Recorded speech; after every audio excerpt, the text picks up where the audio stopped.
What's going on, ladies and gentlemen, and welcome back to another edition of the Triple Threat Show. As always, I'm your host, Mirav Temi. Join you back on a Monday night. I know it's a little bit of a later show, but had to come back, had to get ready with you guys. And really quick, finally fixed the mic. So if you guys are watching this on YouTube, I finally fixed freaking mic, so it's not echoing anymore.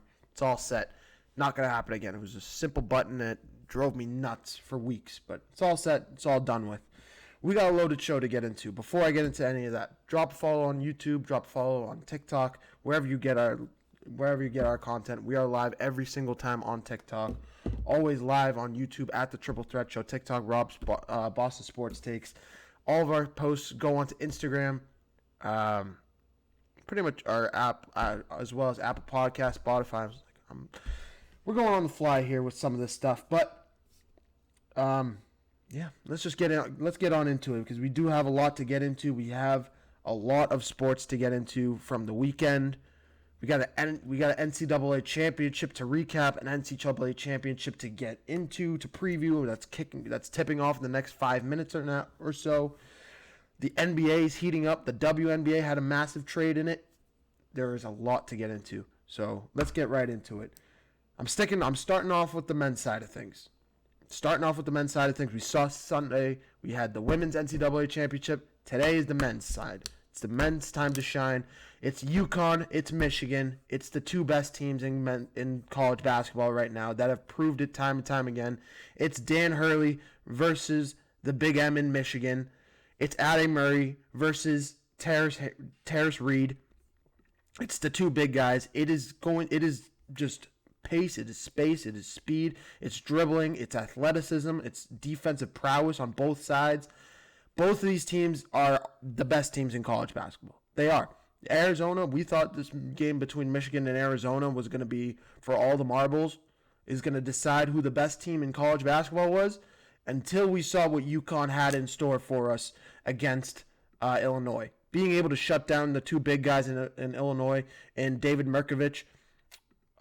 Just being able to do that alone, I can't remember the other guy's name, but just being able to do that alone is enough for me to see what they could do. If they could do that against a guy like him, what are they about to do to a guy like Natty Murray? Yes, Natty Murray is a lot better, but for him to still be able to put up points, to be able to hold Illinois to under 65 points, I mean, it's phenomenal basketball. But this is the key part of this game that I want to break down for you guys. It's going to come down to whoever makes shots. And I know that just sounds like generic. Yeah, it's about who scores the most points, Marab. But at the end of the day, it's literally about who's going to be a better shot maker. Because the way that these teams can both rebound, can grab offensive boards, can grab defensive boards, can both get blocks, can get defensive stops, it's going to be who can put the ball in the basket more often. Now, in that case, I'm rolling with Michigan every single time. I'm doing it every single time, especially on Friday. Or, I guess Monday, I should say. They've done it time and time again. To do what they did against Arizona is enough for me to see that they can do it against a guy like Terrace Reed in this UConn squad. But what I am going to say is Terrace Reed has been really good this year. He's been phenomenal. And I think he's going to have his way with Natty Murray. So I'm picking UConn in this one. I'm going whole 180. I'm picking UConn in this game. But do not sleep on Michigan. I think this could go, this is honestly 50-50. Michigan is the favorite for a reason. They're the number one seed for a reason. They played arguably the best basketball in the entire tournament, beating every single team they've faced by 10 points or more. Their closest margin of victory was 13 points against Alabama. Outside of that, they beat Howard by 21. They beat St. Louis by 23. They beat Tennessee by 33. They beat Arizona by 18. They've just beat up on absolutely everybody. Any team that you've put in front of them, they've destroyed. It's just going to be about, is UConn going to be another one? I personally think UConn's going to have something to say. Danny Hurley is a great head coach. He's proved it all tournament long. If Michigan can slam the door on this game, if they somehow, some way, I expect them to hold the lead most of this game. They're the better team. But I think UConn goes on a run late in this game, goes on a quick 7-0 run to tie the game with like 3 minutes to play, 4 minutes to play, and it's a dogfight going into the final 4 minutes. And you just see UConn being able to hit shots down the stretch. Michigan will keep up with them, but eventually UConn just pulls away and gets the win. I think it's going to be a really close game, but I'm rolling with UConn in this one to get their third national championship in 4 years. It's crazy. It's unbelievable that they've made it 3 of the last 4 years. And it proves why Danny Hurley is one of the best head coaches in college basketball, period. But Michigan's going to have something to say about this. I'm probably going to still stay live. We're probably going to be live once this game. Well, we're going to be live when this game kicks off. But by the end of the stream, it'll probably be a halftime or something, and we'll get a halftime update before it's all set and done with. So stay tuned for that. But I'm going to transition over to the women's side of things because we saw the women's college basketball championship last night or yesterday. I almost said last night, but I was like, no, that game was at 3:30 yesterday. It definitely wasn't night. South Carolina, UCLA. Dawn Staley's a 3-time college basketball champion or national champion. She's going to lead her squad against a first-time UCLA Bruins team that's never sniffed this type of spotlight. We were a little bit wrong because UCLA definitely heard everything that everybody was saying. It wasn't just me. ESPN said it. All the major airways said it. Every single person that you went out and watched coverage about was saying, yeah, UCLA has good defense, but South Carolina has better shot makers, and as long as they hit their shots, they're going to be fine. As long as they hit their shots, they would be fine. Well, they didn't do that. They put up 41 points in a national championship game while the other team decided to put up 72, and they lose by 30 points. Lauren Betts deserves all the credit in the world for the way that they played and for the way that she played. Gianna Neepkins goes 5 of 15 from the field, 3 of 7 from 3. Gabriela Jaquez has a great game, 21 points with 10 rebounds in this one. Kiki Rice has a great game. You had 5 women in double figures for UCLA, and then, like I said, Gabriela Jaquez with 21 too. This team just came together when they needed to most. Played unbelievably defensively. I mean, unbelievable. 5 blocks, 7 steals. South Carolina turning the ball over 13 times in a national championship game. That's completely unorthodox for Dawn Staley to do, for her to perform in that manner. She's a phenomenal coach. It definitely wasn't her best light. But at the same time, South Carolina literally shot 18 of 62 from the field. 2 of 15 from 3. Almost even shot 75% from the free throw stripe. You're not going to win a game when you do that, especially a national championship game where you literally just points win games. Yes, defense is important, but if you literally can't put points up on the board in a basketball game like this against a team like UCLA, where when they get hot, they get really, really hot, you're just not going to be able to hang with them. And that's what happened. That's what happened in this game. Tessa Johnson had 14 points, but she shot 6 of 12. Joyce Edwards shot 3 of 10 from the field. I mean, nobody performed. Nobody could make a basket in this game. Nobody could make a single basket in this game. Literally 2 of 15 from 3. Especially in today's day and age, you're not going to win basketball games. Never mind a national championship in that way. Congratulations to the UCLA Bruins with their first national championship in program history. They deserve all the credit in the world. Nobody counted them in. I didn't even think they were going to make it to the national championship. I thought it was going to be South Carolina or UConn versus Texas, or maybe South Carolina versus Texas, and we would see the rematch from earlier this season. I could sit here and really actually have a storybook or story kind of championship game because Texas beat up on South Carolina earlier in the year. But instead, it's UCLA with their first national championship in their program history, getting it done by 30 points. Congratulations to those women. They get it done in a big-time way. Sticking with it, we're going to go to the WNBA really quick because we did see some news there. Angel Reese traded to Atlanta. I'm not going to talk about this too much just because I don't know a whole lot about WNBA. But she did get traded for a couple first-round picks. You saw some price spike in the Atlanta home opener for that one, going from like $30 to like $80 just to get into the building.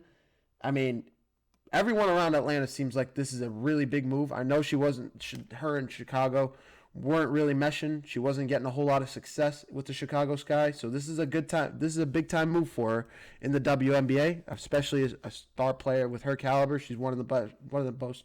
I think she's the rebounding leader in the WNBA. But at the end of the day, this is just a big time move for her and the rest of the team. Congratulations to her. That's really the most that we're going to talk about with this one. I wish I had my boy Carl Mixon on this one. I'll probably talk to him a little bit and probably come back to you guys with some more knowledge. I'm trying to get him on the show. At some point I probably will. Shout out Carl. He'll probably be here at some point. But that's all I'm really going to talk about with WNBA. Especially with the WNBA season opener coming up in like a month or so. We'll talk about this as we get closer to that as well. Let's switch over to the NBA though. We talk about college basketball. I love college basketball. I love it to death. It is phenomenal in March. March Madness is legit. It is real.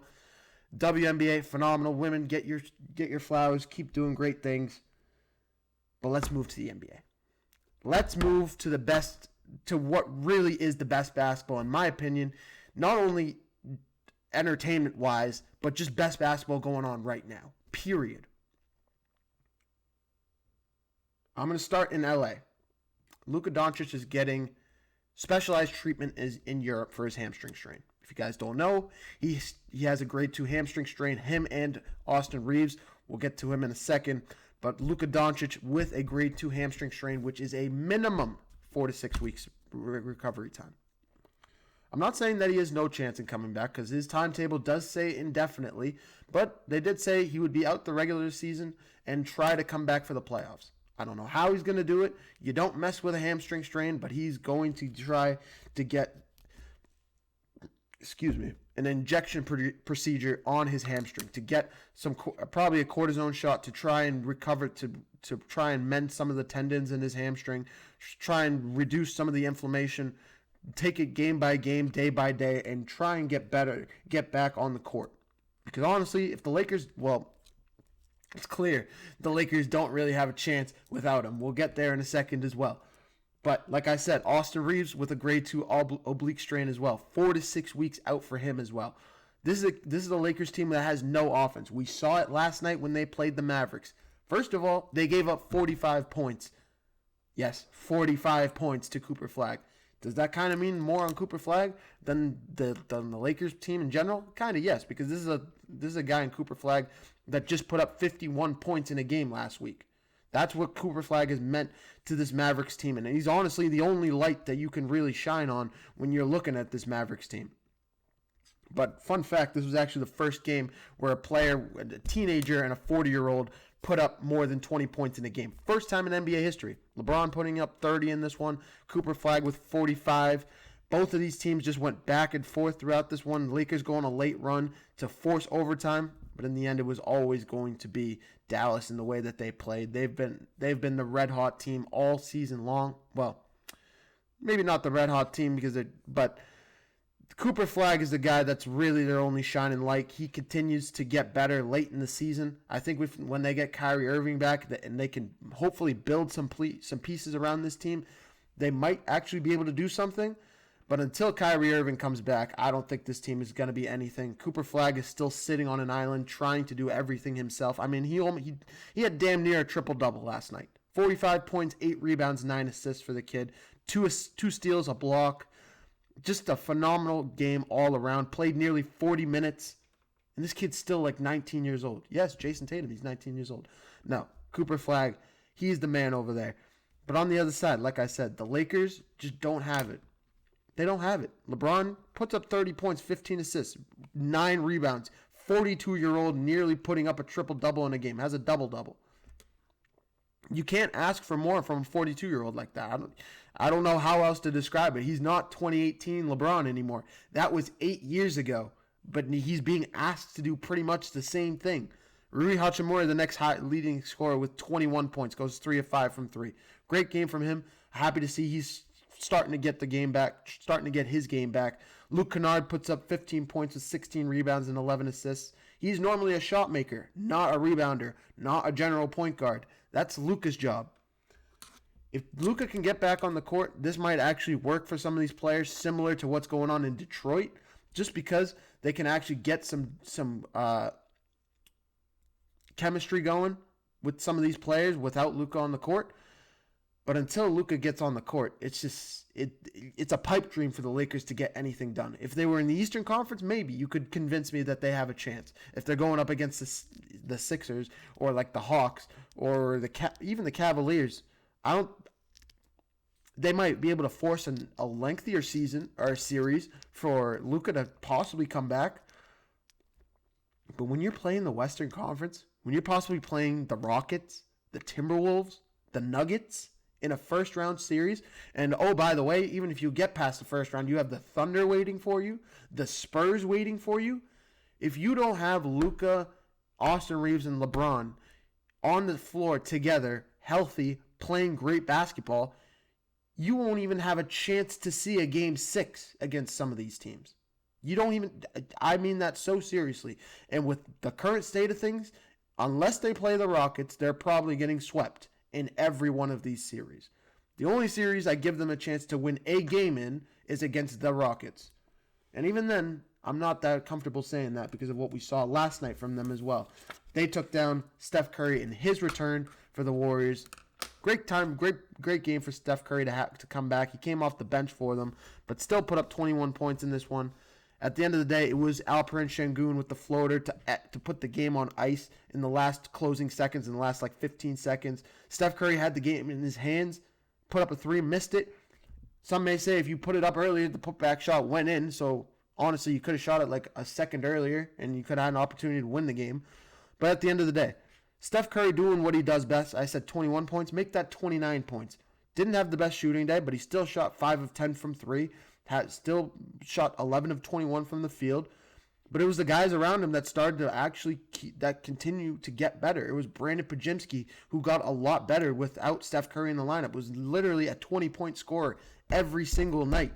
He was the leading scorer for this team without Steph Curry in the lineup. It's Kristaps Porzingis who continues to be a great player. Nearly had a double-double last night. Draymond Green still being a playmaker with 12 assists in this one. Gary Payton even with 14 points. This whole team is just... They were playing a tough team against the Rockets. I mean, you have great offense, a great defense with the Rockets. Amen Thompson's arguably the best defensive guard or best wing defender in the NBA. I think of the words for that one. But at the end of the day, the Warriors still had a great game. And they're gonna make the playoffs. These are just the final games where Steph Curry can kind of get his wind back with him, can kind of get some chemistry going again. They see the Kings tomorrow, so at least he'll be able to get a little bit of a gimme game before he goes up against the Lakers, against the Clippers to close out the season. But when I'm looking at it right now, it kind of just it still hurts me to see Steph Curry doing what he's doing with this Warriors team. Because I hate to break it to you, Warriors fans, you have no chance. You have no chance. You're the number 10 seed. Even if you beat the Trailblazers, you have to face the winner of the Suns and the losers of the Suns and the Clippers, who you probably won't beat. And even if you beat them, the Oklahoma City Thunder are waiting for you, or by chance the San Antonio Spurs. No. Nope, not this year, not with the state of affairs in Golden State, not without Jimmy Butler. No way, shape, or form are the Warriors even going to win a game in that series. It hurts me because Steph Curry is trying to will this team over the hump. He does it every year. I'm not going to say what I said last summer when I was saying that he should get traded. I don't think that again. I just think they need to get him some more help. And I think they've said it already in press conferences that they're going to be looking to get this team some more help in the offseason. They need it. They need it. Steph Curry needs it. Draymond Green needs it.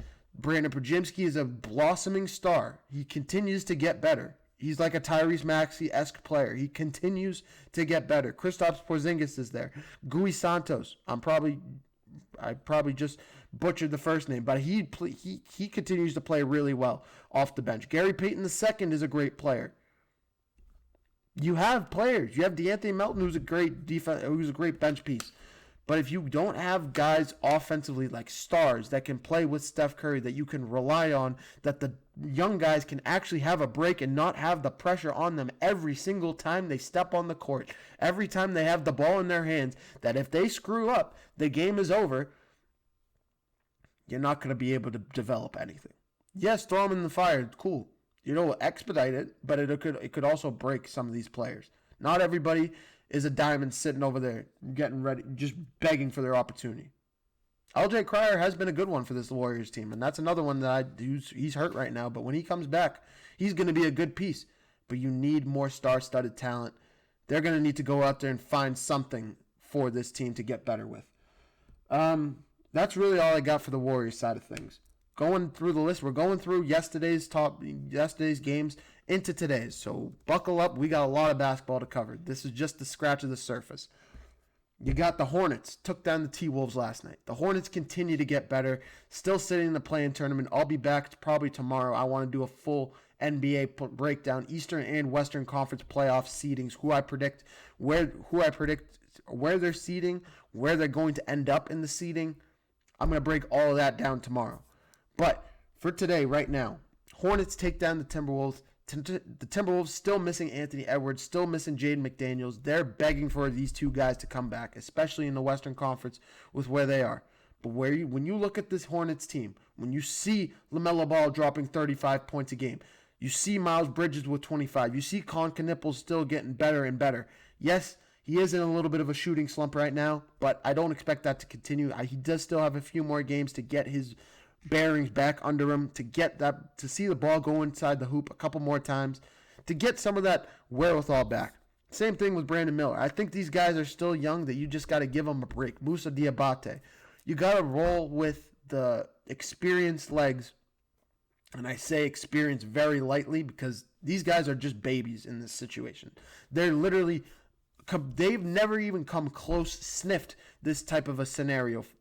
I think LaMelo Ball's been in a play-in tournament game one time, but even then, he has not been in a situation with a team this good, this not loaded, but just young, hungry, very balanced level of a team like this. They just need to get their confidence together, and I think they can do that. They just need some time to continue to grow with one another. It starts with LaMelo Ball. It starts with Miles Bridges. It even starts with Grant Williams, who's been to an NBA championship, who's been to an NBA Finals, who's been with multiple runs with the Boston Celtics. Shout out Grant Williams. But Hornets take down the T-Wolves last night. That's a big-time move. They're still tied up with the Raptors, just a half game back on the 6th seed of the Sixers. Timberwolves on the other side, literally 3 games back on the Rockets. I don't think they're going anywhere. They're 3 games back on the Rockets and 3 games up on the Suns. So I think the Timberwolves are kind of locked into that 6th seed.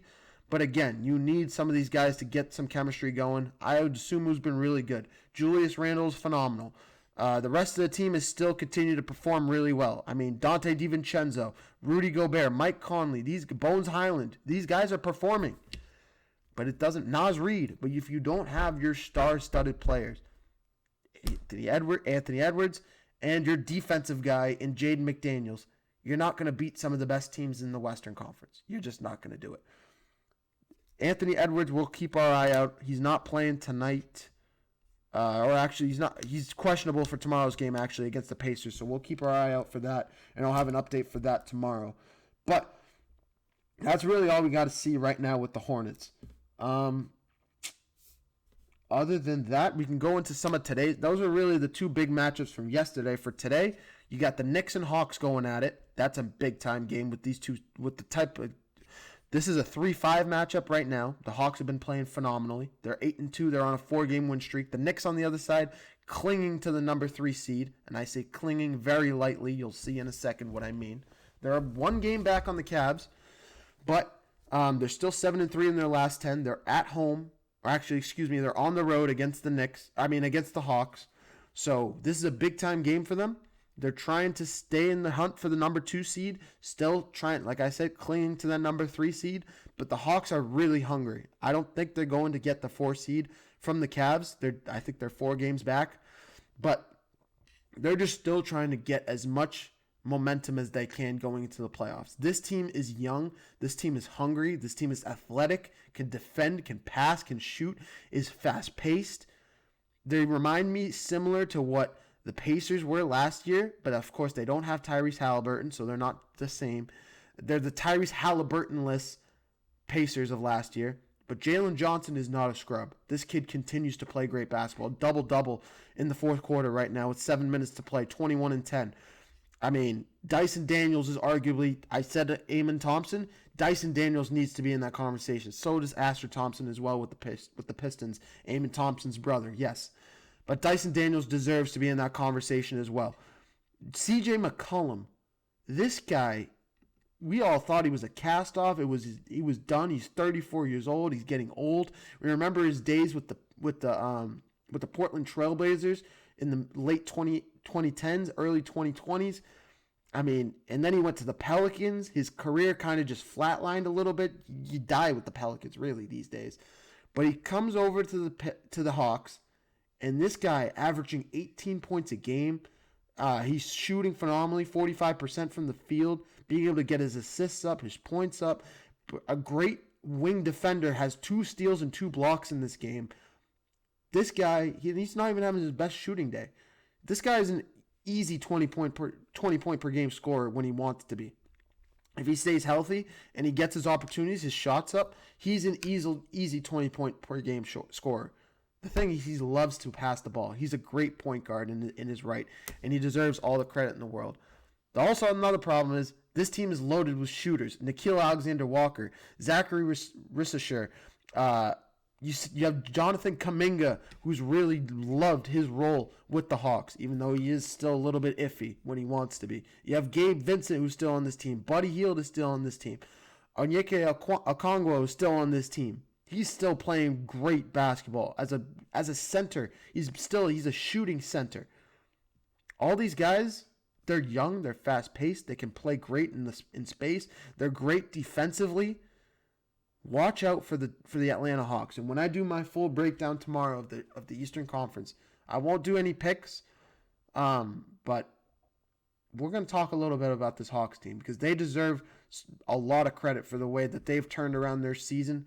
This team was literally in the play-in and had their sights set on a play-in spot earlier in the year, early in December, early January. And since, honestly, mid-January, they go on a tear. They go 9-1-10. They get Jonathan Kuminga, continue to beef up that roster. They beat teams like the Celtics. They're up on the Knicks right now late in the season. They beat the Pistons a couple times. They're just a team you do not want to face when you're in the playoffs, especially if you have to go into that building in Atlanta. You do not want to go there. They are a team you do not want to face there. They've just been playing that well. They're up by 5 right now with 6 minutes to go. We'll probably have a final score for you when we close the show out, or at least we'll get close inside the final 2 minutes of that game. But that's honestly one of the biggest games to tonight. But that's not the only one. This is a really, really loaded night. Pistons Magic. Magic still clinging for a play-in seed. Pistons clinched the number 1 seed. I don't think the Pistons are going to be playing a whole lot of their players. They're playing Jalen Duren, Asher Thompson, Kevin Huerter, Dennis Jenkins, who's playing really well. They're 9-2. They might be 10-2 actually. I think they're 9-2. Yeah, they're 9-2, and they're 9-2 without Cade Cunningham in the lineup. They're about to be 9-3 because this Magic team is giving them everything they can handle. Similar to the Hawks, you don't want to play Orlando, and Orlando, it's not going to be a fun time. I think the two teams that the Celtics and the Pistons don't want to play in the play-in, coming out of the play-in tournament are the Hornets and the Orlando Magic. And I say that really honest. You could throw the Philadelphia 76ers in there as well. These 3 teams that I just mentioned are not only playing unbelievably at home, they're incredibly hot. They're getting their chemistry together when it matters most. Paolo Banchero's playing really well. I mentioned with the Hornets, LaMelo Ball. The Sixers we'll get into in a second. These 3 teams are some of the most elite, are some of the hottest teams in the Eastern Conference right now. The top of the Eastern Conference is starting to fall. Like I said, we'll get there in a second. Versus the bottom of the Eastern Conference is starting to match some of the intensity, starting to play with that sort of effort that beats some of the talent sometimes. The Orlando Magic are one of these teams that deserve some of that credit. Paolo Banchero with 29 points in this one. Wendell Carter Jr., Desmond Bane, the guy that they spent 5 first-round picks, he has 22 points. He's playing phenomenally right now. At home, this team, you don't want to face them. They're deep, they're athletic, they have size. They don't even have their second best player in Franz Wagner, and they're doing what they're doing. Shout out Jalen Suggs. He's finally back in the lineup. It's good to see him back. But without Franz Wagner, I am a little bit worried that this team can't handle it. It can't get it done when it matters most. I don't think they're going to be reactivating Franz Wagner going into the playoffs. I don't really have a whole lot of knowledge on that one. That's my bad. But they're definitely a team that you got to watch out for. They're sitting in the 9th seed. I'll be here tomorrow to probably talk about them a little bit more when we do our full Eastern Conference breakdown. From there, I literally said we're going to talk about the Sixers in a second. It's that time. They have been on an absolute... Paul George, I'm not saying he's PG-13 anymore. He's not MVP PG either. But this guy has been a 20-point machine ever since he came back. He's only played in the last 10, 15 games or so. But he's averaging literally 20 points a game. He's averaging 17 points a game, 5 rebounds, and 4 assists.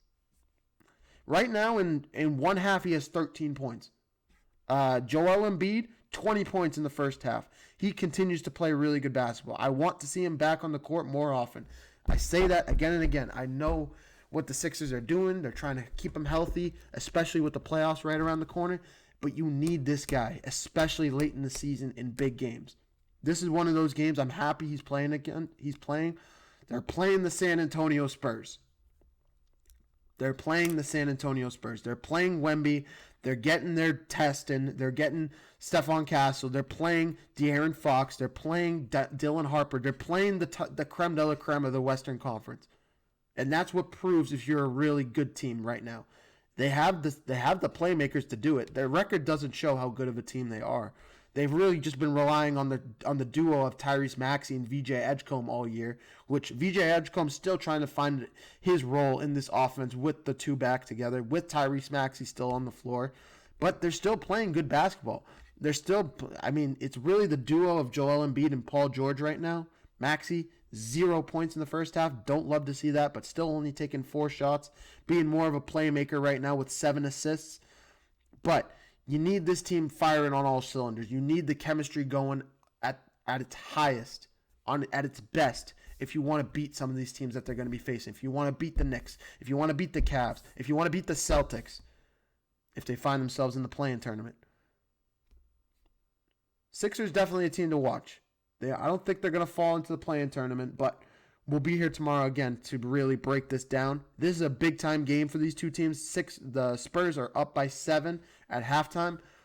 I expect Tyrese Maxey to figure it out offensively at some point. But if he doesn't, then he's going to be a guy we look at and say, 0 points? Or if he has 5 points, 7 points in a big game like this on the road, everybody watching this team, they're saying Sixers are back against in a really big market like Philadelphia is. Everybody will chew them out alive if Paul George has showed up the way he has, Joel Embiid has showed up the way he has, and Tyrese Maxey shows up with 5 points, and they lose by 4. Everybody's going to sit there and blame Tyrese Maxey. It's just what it's going to be in that Philly media, the way that city runs, the way that franchise runs, the way that the standard that city has about that basketball team. You see it every single year. Boston, New York, LA, Philly, Miami, Atlanta you could throw in there. These cities have a different set of standards, especially Philly, Boston, and New York, I would say are the 3, and maybe LA too, are the 4 that really have the highest level of standard for their teams, especially when your guys are healthy, especially when they're playing the way that they are. That's all I'm going to say. They're down by 7. They're sitting at halftime. I don't know if they'll be back by then. From there, we're literally rattling off teams. We're going team by team. The Cleveland Cavaliers. The Cleveland Cavaliers. I'm excited that I saved this for last because this is an interesting one. This is something that caught me by surprise. Shout out Matthew McGill, my old roommate, for really telling me about this. really explaining and breaking this down, how big of a deal this is. Get ready for this one. So, this team, the Cleveland Cavaliers, especially with the way that they're playing, they have a star-studded roster. They're one game back on the Knicks. They have a chance to go for the number 3 seed. Why not? Why not escape a team like the Atlanta Hawks that are waiting for you that you could possibly lose against? Why would you want to play them? I wouldn't want to. Clearly they do. Why? Just listen to this injury report. Evan Mobley did not. This is all just from today's practice. Evan Mobley did not practice. Sam Merrill did not practice. Jared Allen did not practice. All injury management says left calf, left hamstring, right knee, but they all say injury management next to them. Jared Tyson did not practice. Bone bruise. Dean Wade, right ankle sprain. That might actually be legit. I just list 5 guys. James Harden's out with personal issues. Donovan Mitchell is out. And you're telling me you're a game back for the number 3 overall seed? You have an opportunity to hold you get to hold home court advantage against some of the better teams in the Eastern Conference. You get to bump the Knicks down to face the Knicks to face the Hawks in the first round for those 2 teams to go at it. You have a chance to hold home court advantage over the Knicks if you have to play them. But no. You say, no, I'm going to hold the number 4 seed. I'm going to tank to hold the number 4 seed. Clearly, you can't really describe it in any other way. Shout out my buddy Matthew McGill for really putting me onto that, because I did not see that whatsoever. Did not see that whatsoever. Now, I will say, now that I'm looking at the box score, Evan Mobley did end up playing. Jared Allen did end up playing. But you don't get Donovan Mitchell. You don't get James Harden. You don't really get a whole lot. Sam Merrill is playing, but you don't really have a whole lot in a big-time game against the Grizzlies. You're only up by 4 in this game. But this is a Grizzlies team that can upset you really quickly. They put up 36 points in the first quarter. Now, you did put up 44 in the second quarter, so that does help you a lot. But really watch out for this Memphis team. Whoever plays them down the stretch, they're really hot. They're really just a hungry team. They have nothing to lose. They're playing spoiler. They're playing spoiler for a lot of these teams that they're facing. Gigi Jackson's really good. Cam Spencer continues to play really well. Dariq Whitehead off the bench, 17 points, goes 5 of 8 from three-point range in the first half. He's going to be a guy that we continue to watch going into the second half. This is a team that you don't want to face in the playoffs. I mean, in the waning part of the regular season. You just don't want to do it. This is a Grizzlies team that has a lot of fight, a lot of effort. I want to pivot back to the Cleveland Cavaliers point, because there is one other thing that does make a little bit of sense. Actually, because that does actually talk about some standing. I'm going to save that for tomorrow. Because I'll talk about it today and tomorrow, whatever. The Cleveland Cavaliers looks like they're holding number 4 seed for 2 reasons. One, I guess they want to play the Hawks. I think that's just a sub-reason. The main reason is they don't want to face Boston in the first round. If you guys don't know, the Boston Celtics kind of own this team. Just a little bit. Just a little bit. The last 2 years beating them, I think the longest the series went was 6 games, I think. One of them was a 5-game series as well. Every single year that Donovan Mitchell has been a Cleveland Cavalier, the Celtics beat them in the playoffs. Every single year. Outside of the year that they lost to Tyrese Halliburton and the Pacers. That was last year. 2 years ago was the Celtics. 3 years ago was the Celtics. And that was the year the Cleveland Cavaliers were the number 1 seed in the Eastern Conference. I digress. They're the number 4 seed now. They're loaded. They're 8-2 in their last 10. They're really hot right now, especially as the season wanes. But you can't lie. You need this team. You need your chemistry going if you're going up against the Hawks in the first round of the playoffs. You do see them twice before the season is over. But if they lose to the Grizzlies, if they lose those 2 games against the Hawks, one is in Atlanta, one is in Cleveland. If you can't at least split those 2 games, you are in a world of trouble. I don't care if Donovan Mitchell is in the lineup. I don't care if James Harden is in the lineup. It's just not going to bode well for you if you lose these games, especially against If you lose this game against the Grizzlies because you didn't start James Harden and Donovan Mitchell, and it costs you that number 4 seed, and you have to go to Atlanta, the first 2 games, you're down 2-0 in the first 2 games. Sorry, Cavs fans. That's all I got to really say about the Cavs. I was going to save that for tomorrow, but I can honestly just reiterate it tomorrow. It's not a big deal.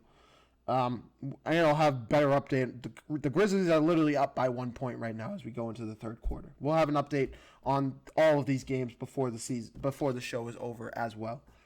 I want to talk a little bit about the NFL as well, though, because after all the college basketball, after all the NBA talk that we've talked about, possibly the biggest news of the day.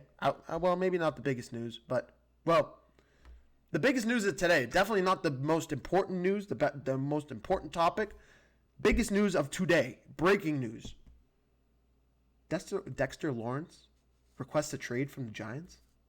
Dexter Lawrence, the defensive end for the Giants, one of the best defensive ends in the National Football League, requests a trade from the Giants in 2 seasons. This is a Giants team that has one of the most promising defensive lines, one of the best pass rushes in the NFL in terms of youth, in terms of how good they can be down the stretch if they can build around that, if they can build a secondary, if they can build an offense, because you know that defensive line, that pass rush can disrupt everything for the other team if they stay healthy. He requests a trade. Now they still have Tom Thibodeau over there. Or I think his name's Tom Thibodeau. I know his last name's Thibodeau, but I know that the Giants, they have one of the best pass rushes in the NFL. That's literally what I'm trying to say. But I do think something that I haven't heard a whole lot said. This really all started when John Harbaugh got that job. He fires a lot of that staff. He brings some of his own staff from Baltimore in to lay some of that framework like it was the Ravens team back in the day. And now Dexter Lawrence is the first pin to fall. Will we see more pins to fall? I think if we see more, it'll continue. It'll just feed more of that fuel, that fire that John Harbaugh in the hot seat. He's stepping into one of the most hot seat role. I don't know how else to describe it. One of the hottest seats in the NFL with the Giants. The Giants have one of the most promising offenses, if we're being honest. If you look at their offense, promising teams. You have a good pass rush. You have a franchise quarterback in Jackson Dart. You have a franchise running back in Cam Scatterbo. You have a franchise wide receiver in Malik Neighbors. You have, like I literally said, Dexter Lawrence, who now wants to leave. Tom Thibodeau is still there. You have one of the best defensive pass rushes in the NFL. And now he wants to leave. And I haven't really looked a whole lot deep. I haven't looked very deep into what else is going on around that franchise. But seriously, this is big time stuff coming out of the NFL. I'm not saying that it is John Harbaugh's fault yet. I'm just saying with what he's done, bringing some of his own personnel and saying that he wants pretty much running it like it was the Ravens back in the day. And back in the day, I literally mean last year. Just something to watch out for with the Giants as we continue to go through the NFL offseason, as we approach the NFL draft. That's something that we're going to be watching as we get closer. As for Dexter Lawrence, some teams that could be interested in him. Packers, initially one of the biggest teams, front runners for him right now. But I don't think they're the best team for him. If you had to ask me, it's the Chicago Bears. Other teams, the Bears, the Bills are interested in the Jags. But I think Chicago, if they can acquire a legit pass rush guy that they could pair up with Montez Sweat on the front line. Yes, Montez Sweat was hurt this year, so I think that played a role in it. They had the 31st ranked pass rush in the NFL, second worst pass rush. I think it was like 26%.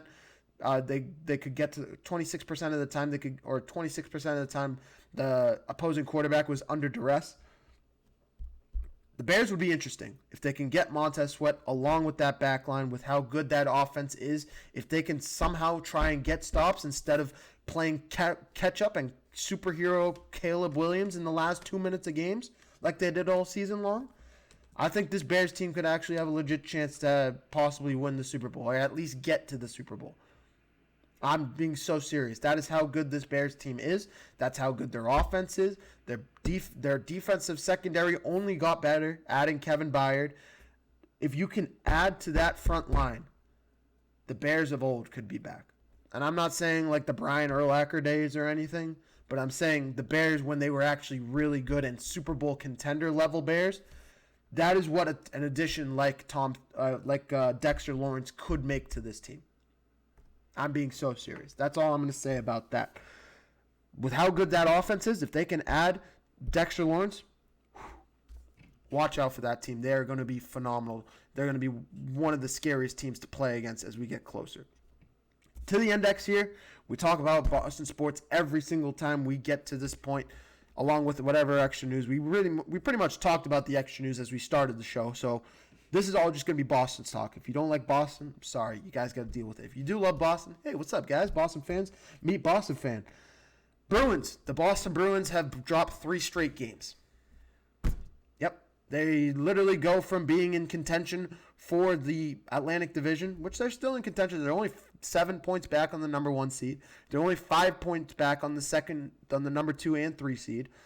But they're still sitting at 95 points. And they're sitting 3 games back. They lose to the Panthers. They lose to the Lightning. The Panthers, they lost in abysmal fashion. They lose to the Lightning 3-1. And then they lose in overtime to a Philadelphia Flyers squad who in the Metropolitan Division on the other side are battling for a wild card position. If you don't know, the Bruins are the number 1 seed. Now there's 2 seeds, but still, you don't like it. It's too close of a race. It's really, really too close of a race. The Islanders are in the mix. The Flyers and the Senators being your main opposition right now for those 2 seeds right now, both sitting at 90 points. And the Bruins don't have a cupcake schedule. They still got the Hurricanes tomorrow. They get the Lightning again in Boston, the Blue Jackets, and they have to finish the season against the Devils at home. Which, if you don't know, the Devils beat us last time in Boston. So, yeah, the Bruins have their work cut out for them. It does help that the Lightning and Sabres are pretty much fighting each other right now. It's a 3-2 game right now going into the 3rd period. That actually might not be refreshed. No, it is actually. 8:30 to play. Sabres are up 3-2. Lightning still sitting in that number 1 spot in the Atlantic Division. I expect them to keep it and hold it. They've been the best team all year long. I do think the Canadiens could have something to say about it. But outside of them, the Sabres have been good. But they're not on the level of the Lightning or the Canadiens, I think. I think those are the 2 best teams in the Atlantic Division, especially as you see the season closing. They've been the 2 best teams all year long. Here they are right now. Lightning still sitting at number 1. They could get themselves a nice 5-point cushion if they can get the win tonight, especially a regular season win. Every point is crucial as we get down the stretch here. Bruins sitting in 4 at 95 points. They take out the Hurricanes tomorrow. Red Sox, really quick, hosting the Brewers. They first of all going to yesterday. They lose their opening series in Fenway against the Padres. So now sitting at 2-7 on the regular season right now. It's 162 games, but still, Red Sox are not looking really good. They're playing the Brewers, who are 6-2. It's a tie game right now at the top of the 8th. But I have no real hope in this team, especially hitting the ball. They haven't really been able to get hits, get runners on base, get runners home. Haven't been able to do it so far. 9 games in, 10th game, maybe things will change, but I digress. 6-2 Brewers going up against the 2-7 Red Sox. Do I have to say anything else? Probably not. That's all I got for you. We'll do a quick update on what's going on in the world. We got the national championship game tipped off. UConn is up by 2 points in this one to start. It's Alex Caravan, the 2-time champion over there. He's literally, this would be his 3rd ring if he gets this. That's how good this UConn team has been. He's got 8 points leading the team right now. Solo Ball with 5. Braylon Mullins with 3. That's what you need from this team. They're going to need to make shots if they're going to win this game. On the other side, it's Elliot Cadeau with 7 points. Adai Murray held to 2 points, 1 rebound. Nothing going for him. On the other side, Terrace Reed 4-4. He's winning the battle so far through 16 minutes. I expect it to hold. This UConn team is that good. Terrace Reed is that good. If Michigan can't get shots up, can't get shots to go in, they might be cooked. That's why I'm saying shot making is so crucial in this game, because the centers really cancel each other out. It's about who's going to make the shots in this game. On the other side, in the NBA, that's all just college basketball. In the NBA, let's see what's going on between the Knicks. The Knicks are up by 1, and they might have just won the game. Actually, there's literally 1 second left. Let me check NBA.com. 106-105. 1.5 seconds to play. I'll come back to this. The rest of the NBA. I wish I kept that tab open. I'm such a dumbass. Magic take down the Pistons. Big time win for the Magic. They keep playing really well. Spurs are up by 9 on the Sixers. And the Cavs. Congratulations to the Cavs. Up by 9 right now with 5 minutes to play in the third quarter. Nuggets down by 6. I don't think I mentioned that game, actually. The Blazers, Nuggets, I guess, really quick. Those are 2 playoff teams. The Nuggets are playing really well. But the Blazers are a team you don't want to play. Nikola Jokic is playing. Jamal Murray is playing. But the Blazers giving them everything they can handle. Tamani Kamara with 12 points going perfect right now through the first quarter. Donovan Clingan's been playing really well. He's got 5 and 5 going up against Nikola Jokic right now. Yes, Nikola Jokic is going to have the better stat line. He's the better player. But to go tit for tat with Jokic, Donovan Clingan, the UConn guy from 2 years ago, doing his thing over there with the Blazers. The Blazers are going to make the playoffs. They're the 9th seed, but every game matters as we get closer to the playoffs. They're tied up with the Clippers, so literally every game matters. If they can climb into the 7-8 seed, even if they lose that 7-8 matchup, if they can host the winner of the 9-10, that's all you really need. Every game is so crucial as we get down the stretch here. But thank you everybody for. Let me check what happened in this. Is the game over between the Knicks and the Hawks? No. No, it is not. CJ McCollum hit a 3-pointer. I think the Knicks have the ball, and the Hawks fouled. So we'll see. Maybe they can get something going. I don't think they have any timeouts to close. They might have a timeout. I don't know. We'll come back later tomorrow we'll come back tomorrow morning to recap everything that happened tonight. To preview, we didn't cover what happened with Mike Malone hired at UNC. We didn't cover the Chicago Bulls firing their executive general manager, their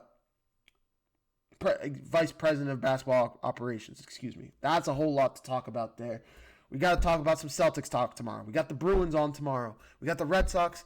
We got the rest of the NBA still continuing to heat up, and I'll be back tomorrow once again, like I said, to really break down both of these Eastern and Western conferences. Thank you guys so much for watching, and I'll see you guys tomorrow. Peace.